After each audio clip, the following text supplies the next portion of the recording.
So the question is, why do humans actually slow down to watch accidents? Why do villains always get the best lines in movies? And why do we secretly root for chaos even when we know it's wrong? Believe it or not, Carl Jung, the Swiss psychologist, had a perfect answer for this. He believed that every human being carries a secret fascination with evil, not because they were bad, but because they were incomplete. We all like to think of ourselves as good, moral, kind, but Jung would say that's only half the story, and the other half lives in the shadows that we have no idea about. In this video, we'll be diving into why we secretly love evil and what that hidden love says about us as individuals, because maybe, just maybe, the darkness we fear the most is the missing piece we need to understand ourselves better. Carl Jung didn't believe evil was some creature hiding in the shadows or a force that only lived in monsters or villains like movies portray. He actually believed evil lives inside every single one of us, quiet, patient, and often disguised as the things we called good.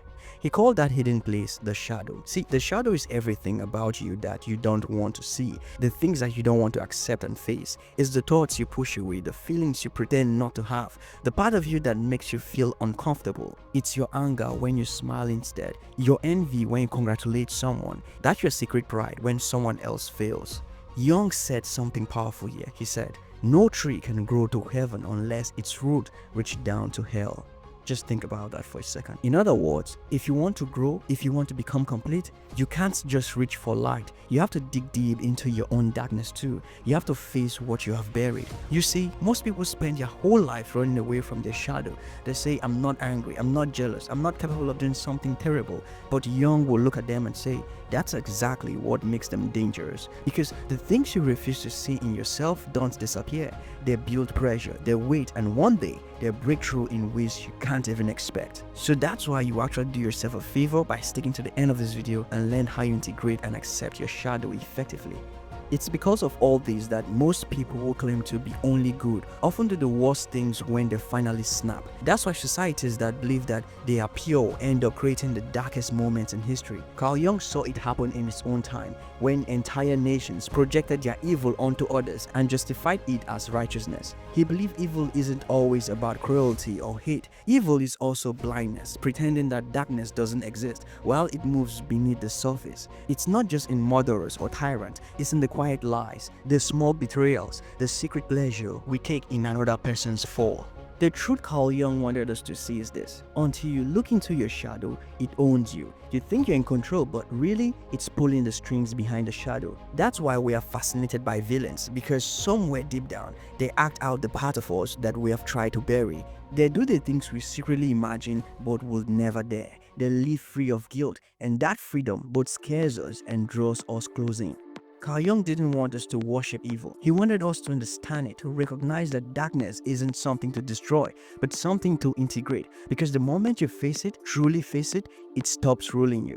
And that's the beginning of real power. Not the power of pretending to be perfect, but the power of being whole. So why are we drawn to evil? Why do we slow down to watch disasters or root for the villain we know we shouldn't? Carl Jung believed it's because evil holds a strange mirror of our own soul. When we look at it, we don't just see darkness, we see the parts of ourselves that we have locked away. Think about it. We love the stories where someone breaks the rules, the outlaw, the rebel, the anti-hero. They live without filters, without guilt. They say or do the things we secretly wish we could, and that's the quiet thrill we get from them. Now, don't get me wrong, it's not that we want the chaos for the world. We just want freedom from our own marks. Evil, or at least our fascination with it, becomes a doorway into our repressed desires. Carl Jung would say we project our darkness onto others because it's safer that way. We can condemn it, study it, or even laugh at it without having to admit it's also part of us. It's like watching a movie of your own hidden self from a distance. That's why villains captivate us more than heroes. Heroes show who we want to be. Villains show who we are capable of being. And somewhere in that tension between admiration and disgust lives the truth of our psychology. The more we deny it, the stronger that pull becomes. When fascination turns into projection and projection turns into blame, that's when we start to see the world as us versus them, good people versus evil ones, forgetting that both lives inside every single human being. Because the moment we believe evil only lives out there, we stop guarding against it in here, and that's when it takes over, quietly, collectively, until it spills into the world. And here's the twist. Carl Jung didn't think this fascination was a curse. He thought of it as a clue, a sign pointing towards something we need to understand about ourselves. In the next part, we'll dive into exactly that. How our minds project darkness we refuse to see, and how these projections secretly shape our world. Carl Jung believed that one of the most dangerous things a person can do is pretend to be purely good, because when you push all your darkness out of sight, it doesn't disappear, it just hides, waiting for the right moment to come out. He called this process projection. It's what happens when our mind takes what it can't face inside and throws it onto someone else. You can't accept your own anger, you will start calling everyone else aggressive. You don't want to admit your jealousy, suddenly everyone else seems toxic. The shadow always finds a way to leak out, just never through the front door. Jung said, everything that irritates us about others can lead us to understanding ourselves better. In other words, the traits you hate most in other people are often the ones you have buried deep within yourself. You're not just seeing them, you are seeing you. I want you to think about the internet for a second. People love outrage, they feed on scandals, call out, and chaos. Carl Jung will say that what we are seeing online isn't just bad behavior, it's a collective shadow projected onto everyone else, a global therapy session without the therapy. See, projection gives us comfort. It lets us say, I'm not the problem, they are. But the truth is, the more we project, the less we understand ourselves. And the less we understand ourselves, the more our darkness grows in secret. This is exactly how society turns cruel. Not because everyone wakes up evil one day, but rather because people start believing they are incapable of evil at all. Once that happens, they justify anything in the name of good. That's how war, hate, and witch hunt begins, with people who think they are pure. Jung saw this clearly in his time, and this terrified him. He knew that evil thrives not in dark corners but in bright rooms, among people who refuse to look into the mirror. And that's the paradox. The moment you admit the evil is within you, it loses power. The moment you deny it, it starts to rule you. But what happens when that denial spreads, not just in one person, but across an entire society? What happens when an entire nation forgets its own shadow? That's where Carl Jung warnings becomes prophetic, because in the next chapter, we will explore how the denial of darkness doesn't just corrupt individuals, it creates monsters out of civilizations, as history has shown us. Carl Jung lived through the two world wars. He had seen entire nations fall under the spell of their own unacknowledged darkness. He watched how crowds, once decent and civilized, could be swept into madness, how ordinary people, neighbors, teachers, even doctors could justify cruelty in the name of righteousness. To Jung, this wasn't just history, it was psychology on a massive scale. He called it the collective shadow, the dark side of humanity that emerges when millions of individuals deny their own. Here's how it happens. When people repress their personal darkness, it doesn't vanish. It fuses with others' repressed shadows, forming a single powerful force, a group mind obsessed with enemies, purity, and control.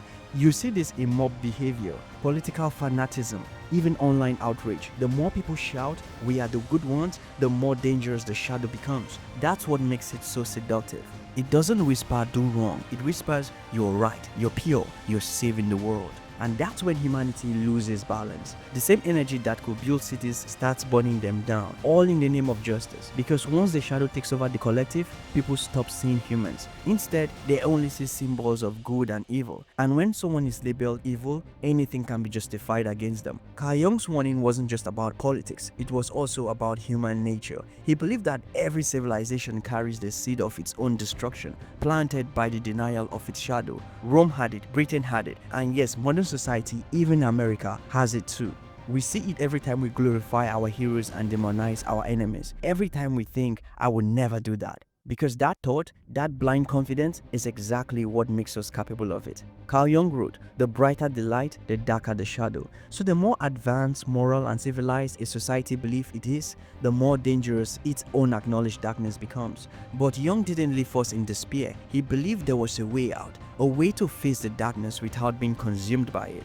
Not by destroying evil, but by integrating it, learning from it, balancing it, owning it. Because the moment you face your shadow, it stops controlling you. And maybe that's how we begin to heal, not just as people, but as a species, as a society. In the next chapter, we will explore exactly how to integrate your shadow, and why doing so might be the most powerful thing you will ever do.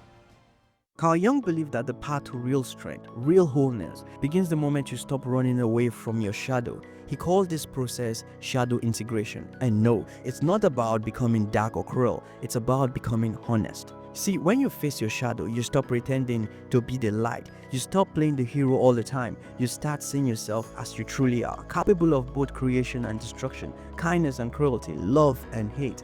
And that's what Carl Jung meant when he said, one does not become enlightened by imagining figures of light, but by making the darkness conscious. See, to make the darkness conscious, that takes real work. It means admitting the part of you have spent years hiding, your anger, your greed, your jealousy, your pride, your fear. Not to excuse them, but to understand them. Because once you understand them, they lose control over you. The rage that once exploded now becomes power that you can channel. The envy that poisoned you becomes ambition that you can guide. And the fear that once froze you becomes awareness that protects you. Integration doesn't make you good, it makes you whole. It means you know what's inside you, so it can't ambush you from the dark. That's why Jung said true morality doesn't come from being perfect, it comes from consciousness. When you are aware of your shadow, you can choose how to act instead of being driven by impulses you don't understand. It's like taming a wild animal, not killing it, not caging it, but learning to walk beside it. And that's the difference between weak people and powerful ones. Weak ones run from their shadow. Powerful people face it. They use it. The shadow holds energy, creativity, confidence, even charisma. All the raw fuel you need to do something great in the world, if you can handle it. The people who change history, the artists, the leaders, the visionaries, they all made peace with their own darkness. They stopped pretending to be saints. They learned to hold the light and the dark together. And that balance gave them depth, courage, and presence. That's what Jung wanted for every human being. Not perfection, but integration. Because the moment you meet your shadow and make it your ally, you stop fearing what's inside you. You start mastering it. And that's where we are heading next. The final and the most important idea Carl Jung left us with. How facing the darkness within you doesn't just transform your life, it transforms the world around you. When you face your own darkness, something strange happens. The world itself starts to change. Jung believed that society isn't some separate mansion out there. It's a reflection of the human mind, billions of shadows colliding, projecting, and building upon each other. So when one person becomes more conscious, even just a little, the whole world shifts a little bit too. It starts small. You stop blaming others so quickly. You stop reacting from pain you don't understand. You see people not as good or evil, but as mirrors, each one of them showing you pieces of what you still need to understand in yourself. And that's how awareness spreads, person by person, shadow by shadow. And here's the tweet Jung understood better than anyone. You can't fight darkness with light alone. You fight darkness by understanding it. You learn its language, you see its tricks, and then you decide differently. That's how transformation begins, not through denial, but through awareness. He believed that if enough of us made peace with our inner masters, the collective shadow of humanity will lose its grip. We will stop repeating the same patterns of cruelty and self-destruction, wars, hatred, corruption. They will no longer come from blind reaction, but from conscious choices. That's why Carl Jung's work wasn't just about psychology, it was about survival. He knew that every great evil in history began with people who refused to look inwardly. But every step towards peace begins with someone who dares to. Because when you integrate your own shadow, you stop being ruled by fear. You stop being manipulated by guilt, ideology, or outrage. You start thinking clearly and acting freely. And that's the kind of person the world actually needs. Someone who sees their darkness and still chooses the light. So maybe our fascination with evil isn't such a bad thing after all. Maybe it's a way life is whispering, look here, this is where you will find power. Carl Jung would say that's how we truly evolve, not by pretending to be angels, but by realizing that heaven and hell both lives inside of us and learning how to hold both in balance. Because the day you face your shadow, like truly face it, that's the day you stop being afraid of yourself, and that's the day the darkness stops winning. If you made it this far to this part of the video, thank you so much for sticking up, and then go ahead and watch this video about Carl Jung and the power of your shadow to fully understand this better. See you guys in the next video.